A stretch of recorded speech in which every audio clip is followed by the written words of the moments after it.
한 절씩 교독하도록 하겠습니다.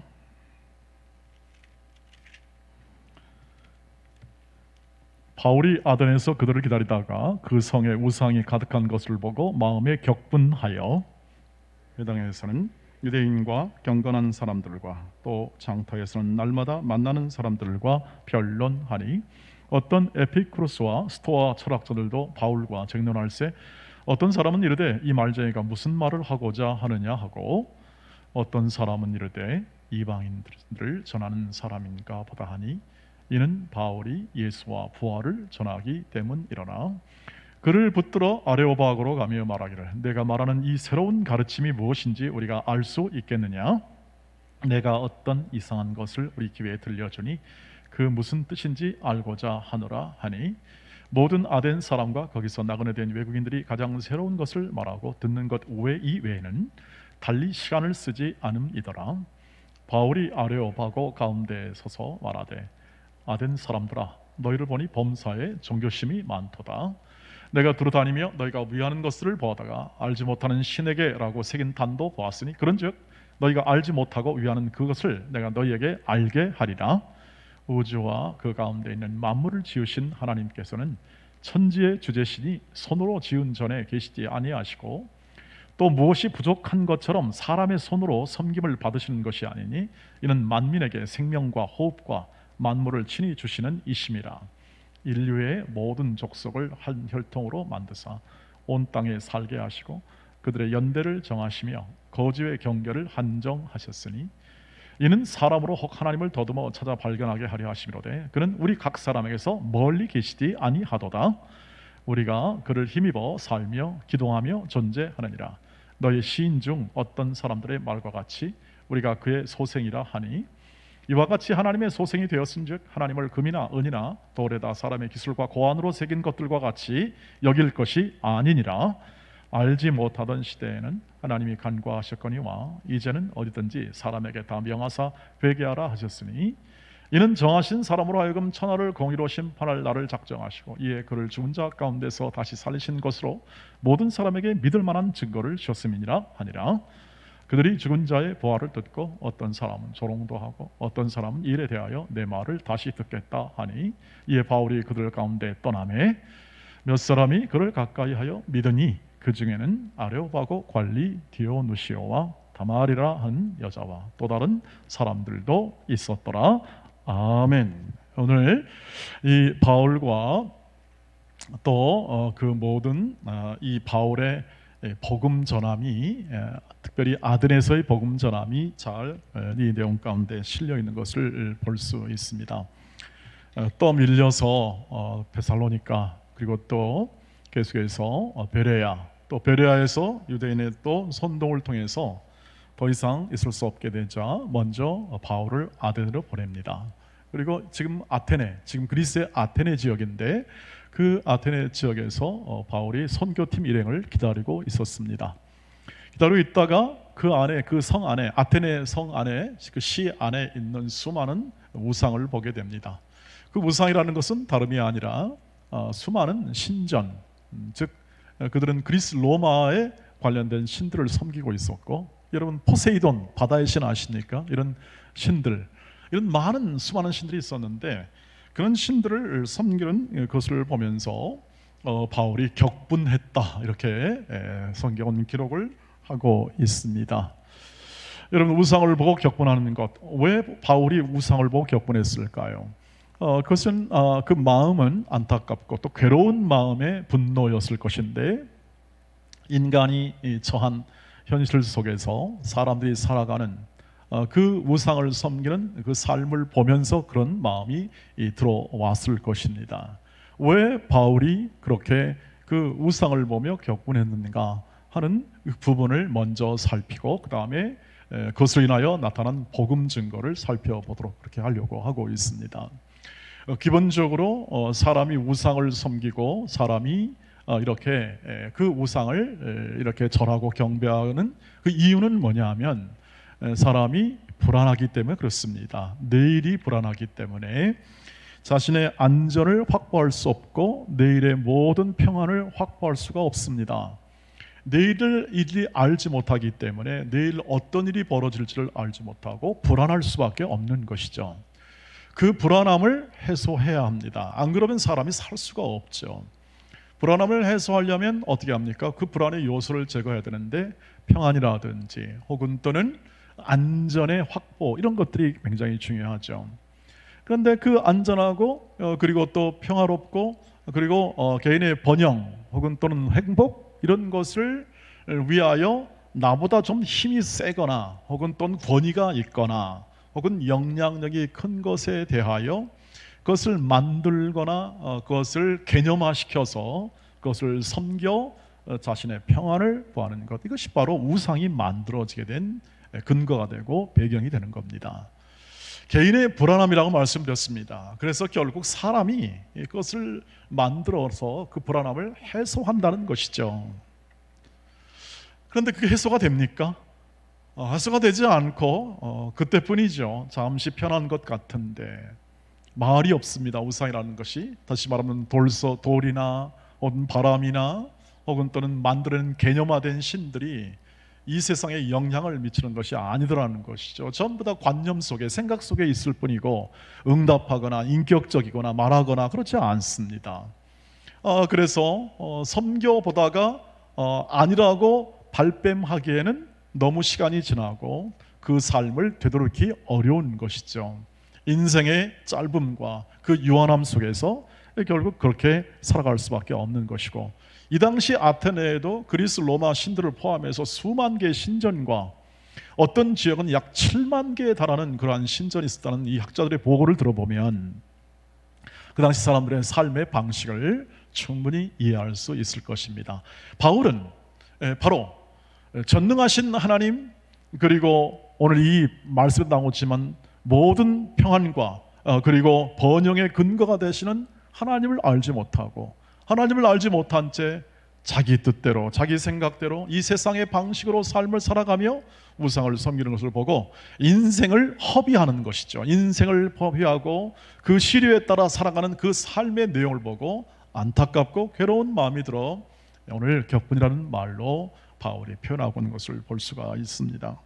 여러분, 실제로 하나님을 알지 못하면 그 인생을 살 수밖에 없는 것을 우리가 넉넉히 확인할 수 있습니다. 하나님이 없는 인생이라는 것은 그래서 허망하다고 말을 하고, 하나님을 모르는 인생은 시간 낭비라는 말을 그래서 사용합니다. 우리보다 잘 산다, 우리보다 명예가 크다 하는 개념의 문제가 아니라 그들이 하나님 앞에서 하나님을 알지 못한 채 살아가는 인생의 결국은 거둘 것이 없다는 사실을 이가 알지 못한 채 그냥 알지 못하는 미래를 향해서 그냥 하루하루 살아가는 것이, 그것이 하나님이 만들어준 하나님의 형상을 가진 인간의 삶에 그것을 시간을 허비하는 것이라는 사실을 우리가 확인할 수 있는 것이죠.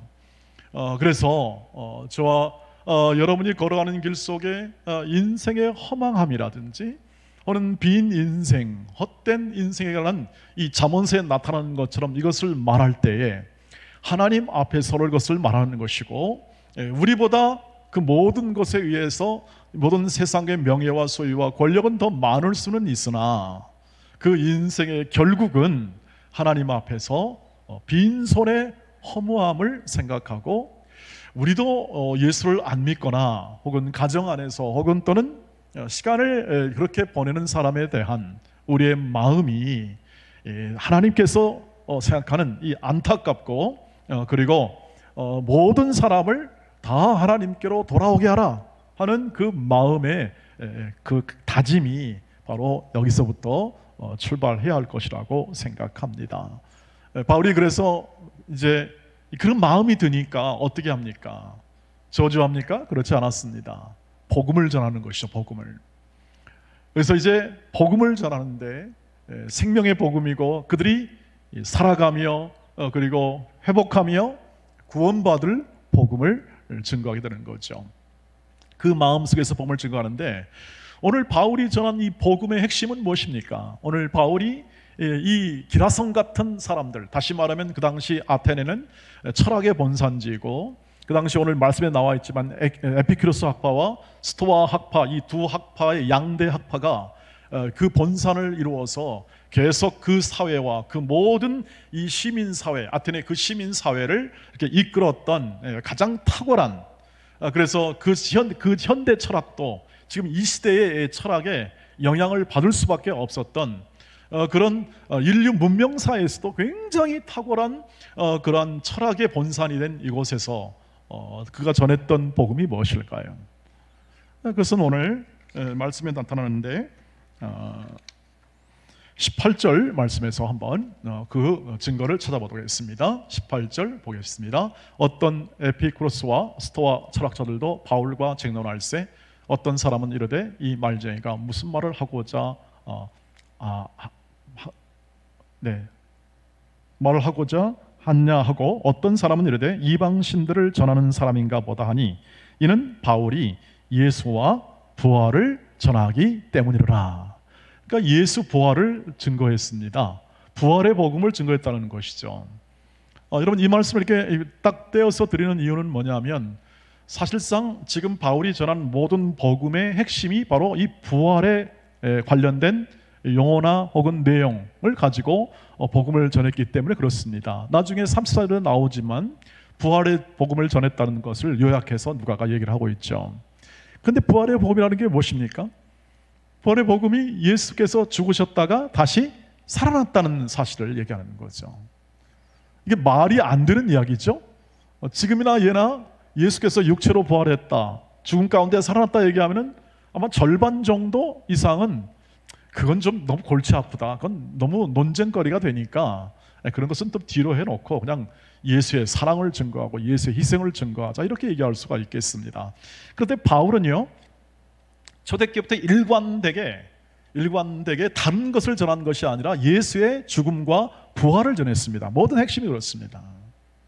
그런데 그 증거하는 이 복음이 시대마다 전하는 환경마다 접촉점은 좀 달랐습니다. 오늘 보시면 그 접촉점이 이렇게 굉장히 철학적이고 그 다음에 신전을 많이 지어놓은 것이기 때문에 하나님을 소개하는데 이 부활 복음을 얘기하면서 먼저 그들이 섬기는 이런 신들의 개념이 있어서 그 개념 속에서 부활을 설명하기 위해서 접근하는 것을 볼 수가 있습니다. 그래서 이런 그들의 신이 있었는데 알지 못하는 신들에게 섬기는 신전이 있었습니다. 알지 못하는 신들, 그들이 하도 많은 신을 섬기고 있어가지고 자기들도 또 어떤 신이 있을 줄 모르니까 그런 신들이 있을 거다 생각하고 그 신전을 세웠는데 바울이 거기에 착안해가지고 너희들이 지금 알지 못하는 신에게 지금 제사하고 또는 섬기는데 내가 그 알지 못하는 신이 누구인지를 내가 이제 말할 것이다 한 다음에 어떻게 합니까? 천지를 만드신 하나님, 천지의 주대 주권자이신 하나님 만드시고 또 이렇게 섭리하시고 또 돌보시거나 혹은 또는 주관하시는 하나님을 얘기합니다. 그리고 나아가서 또 어떤 하나님이십니까? 실제 모든 연대와 기한을 정하시고 경계를 정하시고 모든 민족들을 정하시며 거기에 생명을 부여하시고 모든 사람이 하나님의 이 생명 주심에 의하여, 즉 지으심에 의하여 살고 있고 하나님에 의하여, 이 다스림에 의하여 이 온 우주 만물이 돌아가고 있음을 그대로 얘기를 합니다. 여러분이 읽으신 대로 만물의 창시자요 주권자요 생명의 부여자이신 하나님이시다. 그러면서 어떻게 합니까? 오늘 31절 32절에 그 하나님이 큰 사건을 하나 일으키셨는데 그것이 바로 예수 그리스도의 십자가를 통한 부활 사건이다 하는 사실을 얘기하고 하나님의 다스림이, 하나님의 만드시고 다스림이 모든 너희가 섬기는 신들이 아니라 하나님이 참된 하나님이시며 만드시고 다스리는 그 하나님이 이 모든 것을 심판하시고 공의로 심판하는 그 인도하심을 뭘로 증명했냐면 예수의 삶과 죽음과 부활로서 증거했다라는 것이죠. 그 얘기를 우선 한번 읽어보겠습니다. 31절 32절입니다. 한번 읽겠습니다. 시작. 이는 정하신 사람으로 하여금 천하를 공의로 심판할 날을 작정하시고 이에 그를 죽은 자 가운데서 다시 살리신 것으로 모든 사람에게 믿을 만한 증거를 주셨음이니라 하니라. 하나님을 소개했습니다. 근데 그 하나님이 뭘 일으키십니까? 예수의 부활을 일으키십니다. 예수의 부활을 일으켜 뭘 증거로 삼습니까? 하나님이 다스리고 하나님이 심판하시고 하나님이 역사하신다는 것을 증거하는, 증명하는 그러한 사건으로 삼았다는 이야기입니다. 그런데 문제가 무엇입니까? 어떻게 죽은 자가 다시 살아날 수 있겠느냐 하는 게 문제입니다. 늘 예나 지금이나 이것이 문제죠. 어떻게 살아날 수 있겠냐? 인간으로 이성으로 생각해 볼 때 역시 에피큐로스나 어떤 스토아 철학자나 그 당시 이 철학이 가득한 이성, 이 지성이 가장 뛰어난 사람들이 토론하고 열변하는 곳에서 오늘 이 아레오바고가 그것인데요. 그곳에서 이렇게 얘기를 할 때 과연 먹히겠느냐? 안 먹히겠죠. 믿겨지지가 않으니까, 믿을 수 없는 일이니까, 또 이해할 수 없는 일이니까, 납득할 수 없는 일이니까 안 믿겠죠. 여기에 하나님의 뜻이 있습니다. 안 믿기는 것을 나는 행하시는 하나님이시다. 너희는 못 믿지, 너희는 이해할 수 없지. 그게 하나님의 전지전능하심이시죠. 하나님의 무소부재하시죠. 우리가 하나님을 믿잖아요. 하나님을 믿는데 우리는 하나님이 못하실 것이 없는 전지전능하신 하나님으로 믿습니다. 그런데 부활에 와서는 왜 그럴까요? 내 이성과 내 생각으로 하니까 안 믿어지는 것이죠. 그 생각을 깨는 것이 부활입니다. 안 믿어지지? 내가 했단다. 내가 다스리고 있단다. 내가 온 만물을 통치하고 있단다. 그래서 너희들이 안 믿기는 일이지만 나는 그것을 실행했다. 그것을 이루었다 하는 것을 증거로 삼아 내가 모든 만물을 다스리고 있다는 폭탄선언과 같습니다. 폭탄선언. 여러분, 우리 민주화 시대 때 폭탄선언이 많이 나왔잖아요. 양심선언 그래가지고 전혀 우리가 믿을 수 없는 사건들을 폭로하잖아요. 믿을 수 없는 사건들을 폭로해가 수많은 그 민주화에 이루는 그러한 과정 속에서 중요한 역할을 하잖아요. 선언을 해가지고요. 그런 일들이 벌어질 때 우리는 정말 그렇구나, 그런 일이 일어났었구나 하는 것을 알 수가 있잖아요. 하나님이 예수 그리스도를 십자가에 죽게 하시고 부활시킨 이 믿을 수 없는 일들을 어떻게 합니까? 믿을 수 없는 일을 하나님이 일으키십니다. 일으키시고 이것을 어떻게 합니까? 증거하게 합니다. 모든 만민 앞에 증거하게 하는 거예요. 믿을까요? 안 믿을까요? 오늘 그 결과를 볼까요? 오늘 34절 말씀 보겠습니다. 34절 시작. 몇 사람이 그를 가까이 하여 믿으니 그 중에는 아레오바고 관리 디오누시오와 다마리아라는 여자와 또 다른 사람들도 있었더라. 믿는 사람이 생겨나요. 안 믿을 것 같은데, 납득할 수 없을 것 같은데, 이게 바로 복음의 능력이죠. 왜? 그 말씀 속에 그 하나님의 모든 이 인간이 하는 전함이지만 그 인간이 전하는 그 말씀 속에 하나님께서 성령이 역사하여 그 마음을 열어 그 말씀을 믿게 하십니다. 그러니까 이게 관리예요. 아레오바고 관리라는 것은 결국 그 당시에 이 모든 민법, 사법, 행정의 모든 토론과 결정이 이루어지고 또 연설이 이루어지는 가장 지성적이고 가장 문명적인 일들이 벌어지는 이곳에 관리가 믿게 되는 역사가 일어나요. 그러니까 이것을 우리는 나중에 알고 보면 이것이 하나님의 은혜다, 이것을 압니다. 하나님의 은혜로 되는 것이라는 것을 아는데 지금 중요한 것은 뭐냐면 이 믿기지 않은 이 부활의 복음을 증거했는데 믿더라 이 말이죠. 오늘 이 사실을 이렇게 담담하게 누가는 이것을 기록하면서 이 하나님의 말씀이 어떻게 확장되고 이 교회가 어떻게 세워지는가에 대해서 분명하게 이 사도행전 전체를 통해서 얘기를 하고 있는데, 오늘 틀림없이 아테네의 교회가 세워졌다면 아마 이 여기에 나와 있는 믿는 사람들, 이 몇 사람이 그 교회 개척 멤버가 되었고 계속해서 그 교회는 커져갔을 확률이 많겠죠. 다시 말하면 믿기지 않을 그러한 이 이야기가 사람들이 이해되지 않는 이야기를 통해서 하나님이 쓰시는 방법, 이렇게 폭탄 선언처럼 이렇게 위대한 일을, 믿기지 않는 일을 행할 수 있는 하나님이심을 증명함을 통하여 복음이 증거되더라는 것입니다. 그리고 이 일들이 나타나더라는 것이죠. 그러니까 우리는 우리 마음 가운데 이렇게 확신할 수밖에 없습니다. 하나님은 하나님의 일을 하시는구나.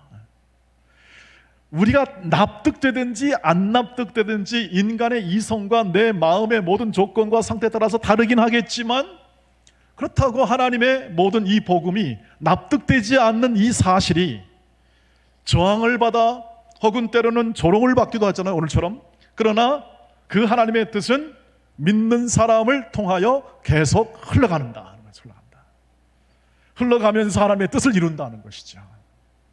거기는 여자들도 있고 관리들이 있었다는 것을 계속 얘기를 해주면서 앞으로도 이런 패턴은 계속될 거라는 얘기를 해줍니다. 그렇지 않겠습니까? 사도 바울이 전했던 이 예수의 복음, 부활의 복음이 언제나 거친 현실, 교회가 핍박을 받고 어려운 환경 속에서 끊임없이 말씀은 흥황하고 확장하는 그 사실을 분명히 이 사도행전이 보여주면서 하나님의 일에는 실패가 없고 하나님의 일은 막히고 조롱당하지만 그러나 전진해 나가고 있고 뚫고 나가고 있고, 그리고 그 믿음의 사람을 통해서 계속 그 뜻을 이루어감을 볼 수 있고, 그 하나님의 전지전능하심과 무저부세하심과 다스림과 영광 받으심이 그 믿는 자들에 의하여 찬양이 되고 증언이 되는 그 삶이 지금도 우리는 계속되고 있음을 확인할 수가 있습니다.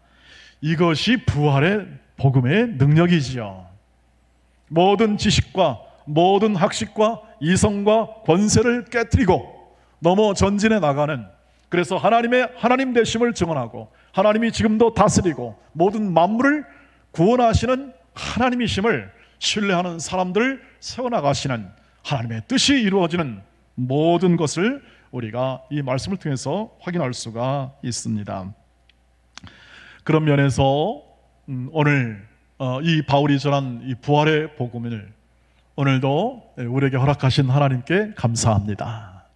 우리 대한민국의 교회와 우리 교회는 이 부활의 복음을 받은 그러한 이 역사 속에 나타난 하나님의 은혜의 사역에 의하여 우리도 이 부활의 복음을 믿고 있습니다.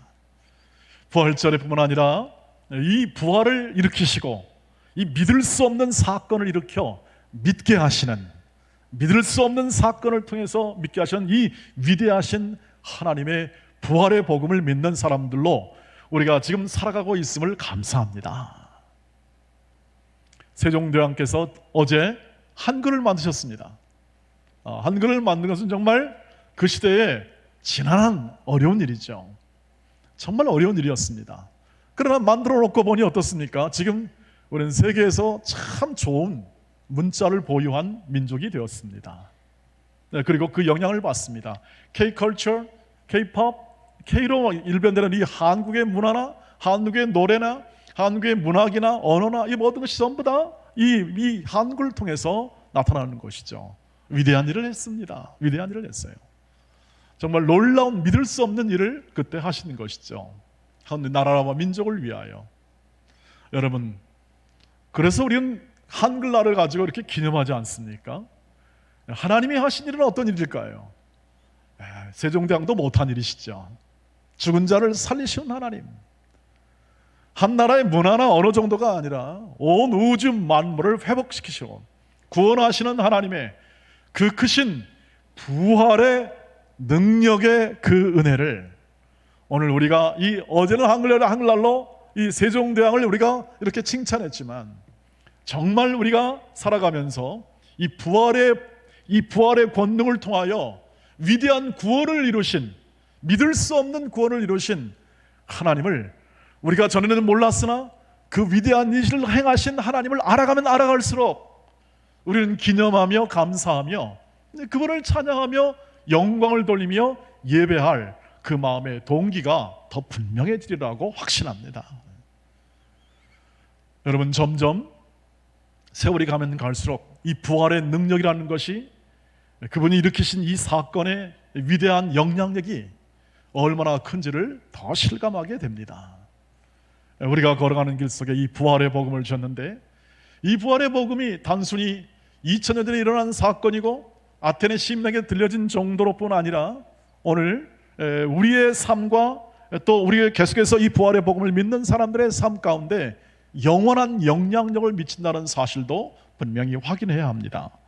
오늘 이 사실을 그 부활 복음의 믿는 사람들의 그 모든 삶 가운데 영원한 그 영향력을 바울이 이렇게 표현을 했습니다. 한번 보시죠. 고린도전서 15장 51절로 54절입니다. 같이 읽겠습니다. 시작. 보라, 내가 너희에게 비밀을 말하노니 너희가 다 잠잘 것이 아니요 마지막 날에 순식간에 호련히 다 변화되리니 나팔 소리가 나매 죽은 자들이 썩지 아니할 것으로 다시 살아나고 우리도 변화되리라. 이 썩을 것이 반드시 썩지 않을 것을 입겠고 이 죽을 것이 죽지 아니함을 입으리로다. 이 썩을 것이 썩지 아니함을 입고 이 죽을 것이 죽지 아니함을 입을 때에는 사망을 삼키고 이기리라고 기록된 말씀이 이루어지리라. 아멘. 바울이 지금부터 2000년 전에 이 부활 복음을 믿고 믿음으로 살아가는 성도들이 어떻게 마지막 주 예수 그리스도가 재림하신 날에 어떤 운명을 맞이할 것인가에 대해서 아주 이것은 비밀이라고 말씀하면서 우리에게 알려준 이 말씀입니다. 한마디로 말하면 우리는 온전한 부활 생명으로 예수와 같이 될 것입니다 하는 것입니다.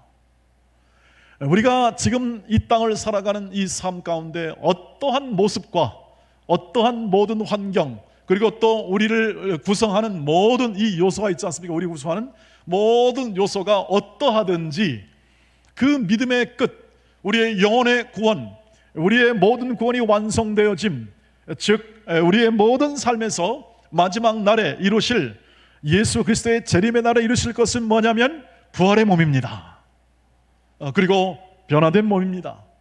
썩어질 육체가 아니라 썩지 아니할 부활의 몸이며 그것은 예수님과 같이 우리가 얼굴과 얼굴로 볼 수 있는 신비로운 것이며 이것은 약속이 되어 있고 이것을 보증하는 것은 성령이시며 우리의 삶 속에서 오늘도 이 부활의 은혜를 미래에 이루어질, 내일 이루어질, 마지막 날에 이루어질 이 소망을 안고 오늘의 현실 속에서 부활의 삶, 부활의 능력의 삶을 살아가는 것이죠.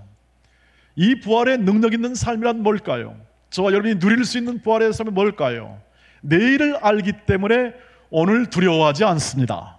오늘을 살아갈 담대하고 소망 있게 살아갈 힘을 얻습니다. 이것이 부활의 능력의 삶이죠. 세상 사람들은 내일을 알지 못하기 때문에 알지 못하는 내일을 불안하여 오늘을 준비합니다. 오늘을 준비하는 이유는 바로 내일의 불안감을 해소하기 위함입니다. 안전하게, 평화롭게, 복되게 노후 준비 잘 되고 살기 위하여 모든 세상의 사람들은 노력합니다. 내일을 준비하는 거죠. 왜? 알지 못하기 때문에. 그러나 우리는 압니다. 부활의 생명으로 내일의 삶이 무엇인지를 확신합니다. 믿습니까? 라고 말할 때 우리가 아멘으로 화답하는 이 말씀은 뭐냐면 분명한 이 하나님의 약속하신 말씀을 통하여 하나님이 세상 끝날까지 부활하신 주님이 세상 끝날까지 우리와 항상 함께 있음으로 말미암아 이 말씀을 이루실 것입니다. 이 말씀이 이루어질 때 어떻게 합니까? 약속이 이루어질 때 우리는 승리했다라고 표현합니다. 우리의 모든 인생에서 승리한 것이죠. 사망으로 썩지 않을 몸을 입게 될 그때 말씀이 이루어지리라 한 이 약속의 말씀처럼 우리는 내일에 대한 문제가 확보되어 있어서 오늘을 불안한 가운데 사는 것이 아니라 내일을 준비하는 경쟁과 스트레스 가운데 사는 것이 아니라 오늘 부활의 능력은 오늘도 지금도 나와 함께 하시고 나와 동행하시며 나에게 지혜를 주시고 세상 살아갈 용기를 주시고 담대함을 주시고 모든 삶에서 일할 근거를 주시고 그리고 소명을 주셔서 그 삶을 기쁨과 감사로 살아갈 성령의 충만한 은혜가 부활의 능력입니다. 저와 여러분이 걸어간 길 속에 이것이 확인되어지기를 주의 이름으로 축복합니다. 지금 우리의 삶은 모든 코로나19 안에서 연약합니다. 또 각자가 가지고 있는 연약함 속에 살아갑니다. 우리의 겉사람은 그렇습니다. 우리의 겉사람, 우리의 외면적인 모습들은 전부 다 힘겨운 인생을 살아갈 그런 조건과 환경 가운데 살아갑니다. 그런데 우리의 속사람, 우리의 부활 생명으로 믿음으로 거듭난 우리의 속사람, 그리스도를 믿는 마음의 결심, 선택, 그리고 주를 따라 말씀을 가지고 순종할 그 마음을 가진 모든 사람들의 그 마음 안에 있는 내면과 그 속사람은 날로 날로 새로워질 줄 믿습니다. 세상의 모든 사람들이 어떻게 살아갑니까? 점점 허무한 것을 더 확장하며 살아갈 수밖에 없습니다. 그러나 부활의 생명을 가진 자, 이 땅 살아가는 것이 허무한 것이 아니라 부활 생명을 이루어가는 하루하루가 될 줄 믿습니다.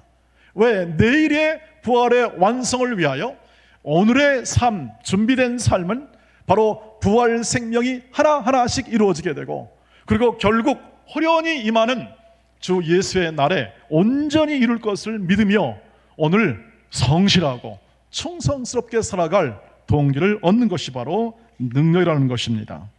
사랑하는 우리 동원의 가족 여러분, 이 일은 이루어질 것을 믿으시기를 바랍니다.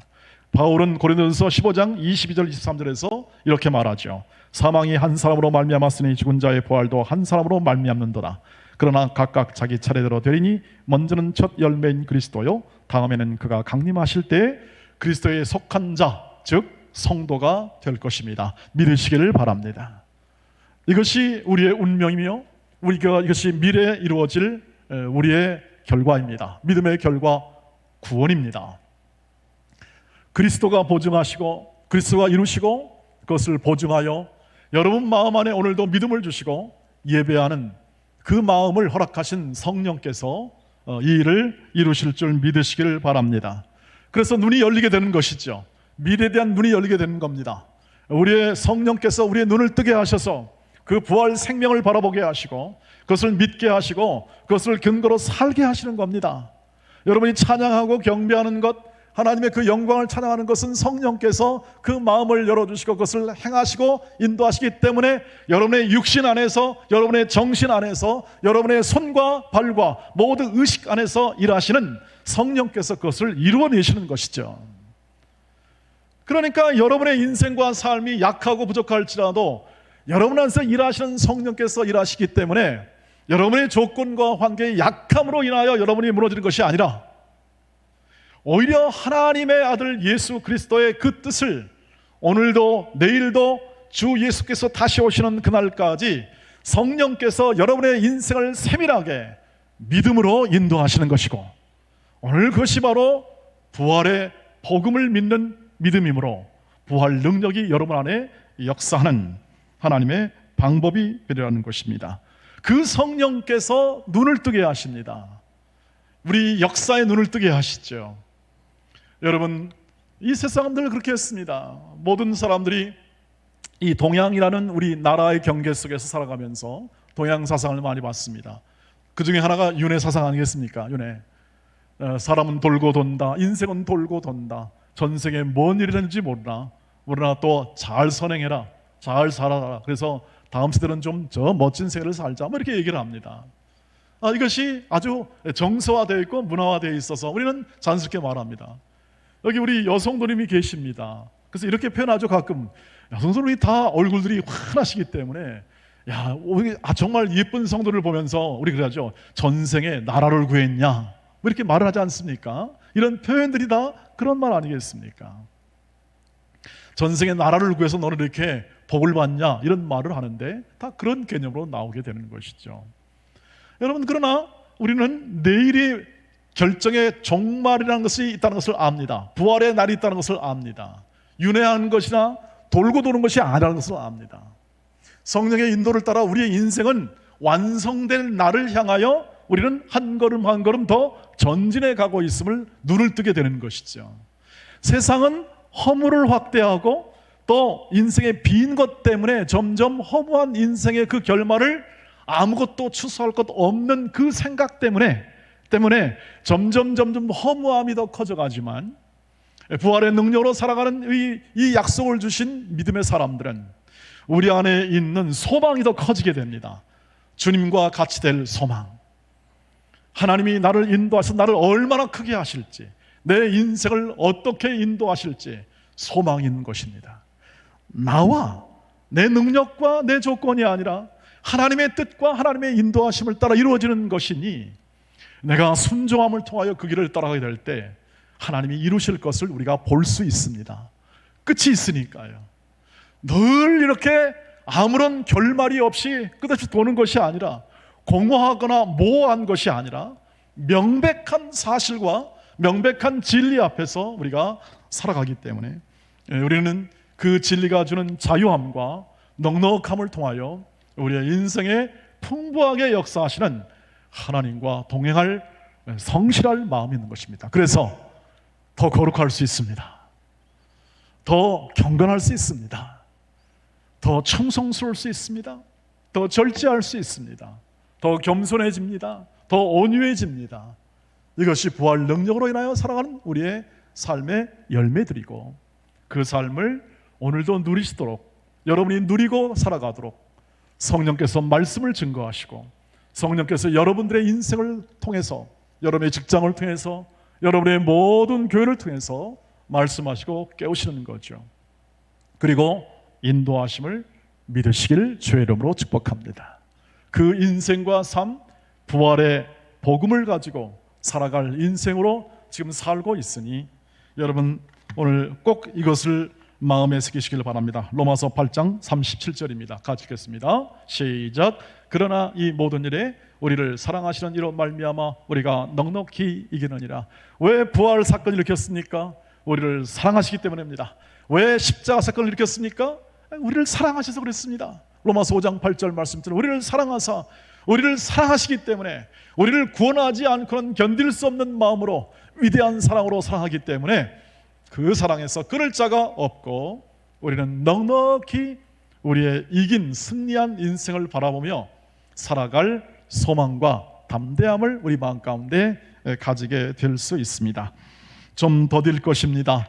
모든 삶에서, 우리의 인생 가운데서 하나님의 뜻이 이루어질 때까지 더딜 수 있고, 그 더딤의 기간은 인내를 우리에게 키우시는 하나님의 인도하심의 과정이며, 그 인내 속에서 거룩한 자녀로 키워내시고 마침내 존경할 만하고 사랑할 만하고, 그리고 품위 있고 아름다운 믿음의 사람들, 영광의 사람들로 하나님께서 부활 생명으로 역사하시고 인도하심을 굳게 신뢰하며, 이 은혜를 받은 사람들, 이 복음을 믿는 사람들답게 오늘도 신실하고 믿음 있게 또 신뢰할 만하며 충성스럽게 여러분의 인생을 사시고, 무엇보다도 그 어떤 환경과 어떤 조건과 어떤 역경과 어떤 부족함이 있을지라도 오직 이루시는 하나님을 굳게 신뢰하는 믿음의 자리를 견지하셔서 주의 뜻이 이루어지는 날, 그 소망의 날을 가지고 힘차고 경건하고 담대하게 코로나19 안에서도 승리하시기를 주의 이름으로 축복합니다. 기도하겠습니다. 자비하신 아버지 하나님, 부활의 능력과 그 은혜의 복음을 우리 가슴 속에 그대로 담게 하시고, 오늘 미래를 알고 우리의 소망을 가지고 견고하고 흔들리지 않는 신뢰성 있는 삶을 잘 살아내도록 성령 하나님 우리 모두를 굳게 세워 주시옵소서. 예수 그리스도의 이름으로 간절히 기도하옵나이다. 아멘.